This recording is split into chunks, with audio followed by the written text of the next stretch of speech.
हरियाली अमावस्या की ये है व्रत कथा। पढ़ने और सुनने मात्रा से दूर होते हैं कष्ट। सावन मास की अमावस्या तिथि का विशेष महत्व है और इस दिन भगवान शिव और माता पार्वती के साथ पीपल की पूजा करने का भी विधान है। मानता है कि अमावस्या के दिन पीपल की पूजा करने के बाद कथा सुनने और पढ़ने मात्रा से जीवन के सभी संकट दूर हो जाते हैं और जीवन में सुख समृद्धि आती है। एक समय की बात है, राजा महल में अपने परिवार के साथ सुखपूर्वक निवास किया करता था। उसका एक पुत्र था जिसकी शादी हो चुकी थी।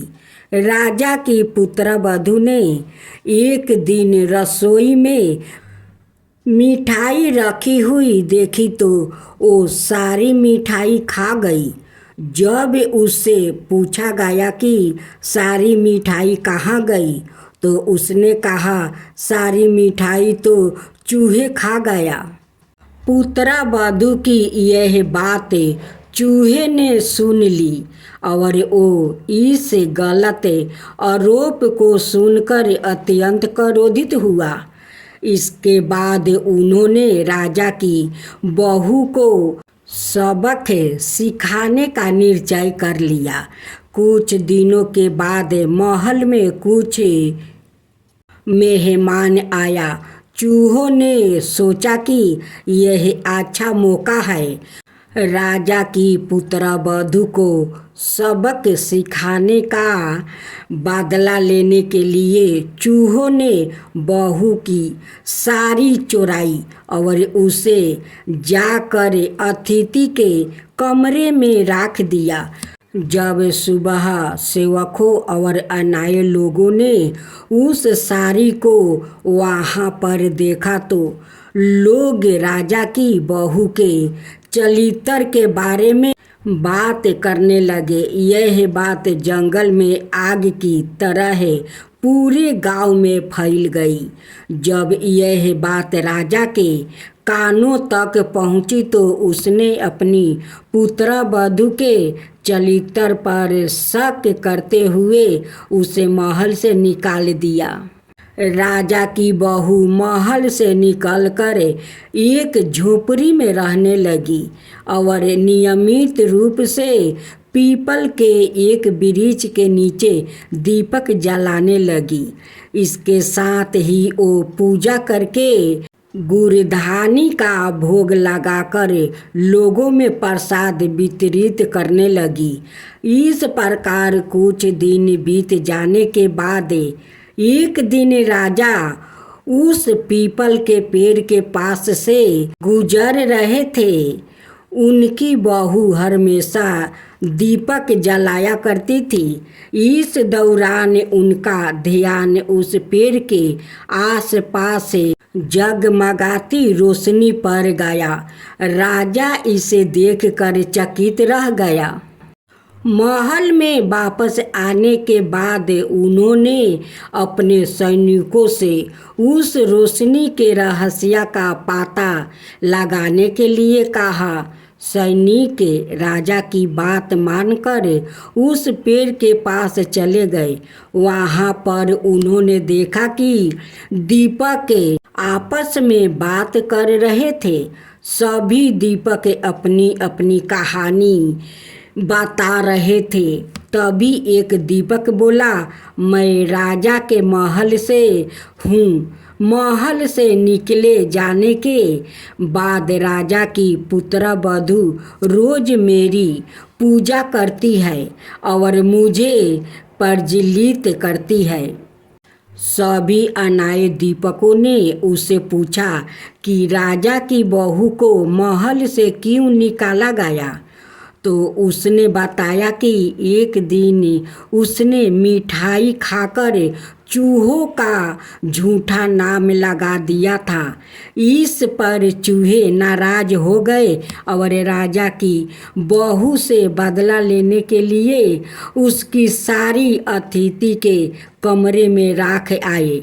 यह सब देखकर राजा ने उन्हें महल से निकाल दिया।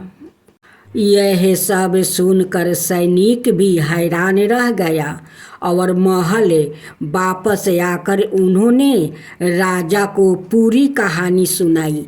यह सुनकर राजा को अपनी गलती का एहसास हुआ और उसने अपनी पुत्रवधू को महल में वापस बुला लिया।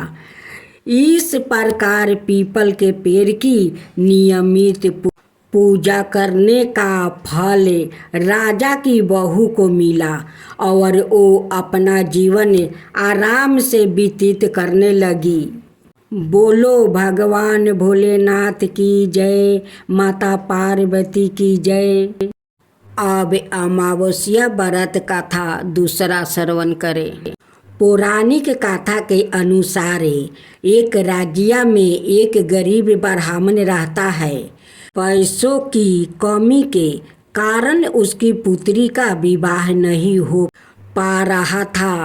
अपनी गरीबी से परेशान होकर एक दिन ब्राह्मण चंपित ने एक साधु से उपाय पूछा तो साधु ने बताया कि पास के गांव में एक धोबिन है जो अपने बेटे और बहू के साथ रहती है। यदि आपकी बेटी उस धोबिन की सेवा करे तो धोबिन खुश होकर उससे अपनी मांग का सिंदूर दे देगी, जिससे कन्या का विवाह तय हो जाएगा। यह सुनकर कन्या धोबिन के घर जाकर सारा काम करने लगी और इसका पता धोबिन और उसकी बहू को नहीं चल पाया।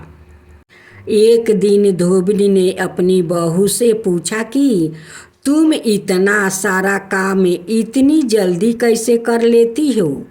तो बहू बोली, मुझे लगा कि आप यह सारा काम कर लेती है। धोबिन चौंक गई और उसने नज़र रखना शुरू किया। धोबिन ने जब सुबह उठकर देखा तो एक कन्या चुपचाप उसके घर का सारा काम कर रही थी। कई दिनों तक ऐसा चलता रहा। एक दिन धोबिन ने कन्या से कारण पूछा। कन्या ने साधु द्वारा कही सारी बात धोबिन को बता दिया। उसकी बात सुनकर धोबिन ने अपनी मांग का सिंदूर उसे दिया और उसी समय धोबिन के पति की मृत्यु हो गई। उससे दुखी होकर कन्या घर से निकल पड़ी और एक पीपल के पेड़ के पास पहुंचकर 108 ईंटों के टुकड़े लिए और उन टुकड़ों को 108 बार परिक्रमा करके एक एक बार फेंकने लगी। कन्या ने ऐसा करने से धोबिन का पति जीवित हो गया। पीपल के पेड़ की परिक्रमा के कारण कन्या को शुभ फल की प्राप्ति हुई। हरियाली अमावस्या श्रावण मास की अमावस्या तिथि को मनाई जाती है। यह दिन विशेष रूप से हरियाली, प्रकृति, पेड़ पौधों और वनों की पूजा का विधान होता है। इस दिन महिलाएं सुख, समृद्धि और संतान की लंबी उम्र के लिए व्रत करती है। विशेषकर उत्तर भारत और मध्य भारत के राज्य जैसे उत्तर प्रदेश, राजस्थान, मध्य प्रदेश और बिहार में यह पर्व बड़े श्रद्धा से मनाया जाता है। ये अब श्रवण करते हैं हरियाली अमावस्या की पौराणिक कथा। प्राचीन समय की बात है। एक गांव में एक निर्धन ब्राह्मण और उसकी पत्नी रहती थी। वो अत्यंत धार्मिक थे और हर व्रत पर्व को श्रद्धा से करते थे। ब्राह्मणी हरियाली अमावस्या का व्रत बड़ी श्रद्धा से करती थी। वो मानती थी कि इस व्रत से न केवल घर में हरियाली आती है बल्कि जीवन में सुख शांति और संतान की रक्षा भी होती है। एक बार उस गांव में अकाल पड़ गया, खेत सूख गया, कुएं खाली हो गया और पेड़ पौधों मुरझा गया। ब्राह्मण चंपित ने हिम्मत नहीं हारी। ब्राह्मणी ने संकल्प लिया कि वो इस बार हरियाली अमावस्या को पीपल और तुलसी के पौधे रोपेगी और उनका पूजन कर गांव में हरियाली लौटाएगी। बारात के दिन ब्राह्मणी सुबह जल्दी उठी, स्नान कर साफ वस्त्र धारण किया और व्रत का संकल्प लिया।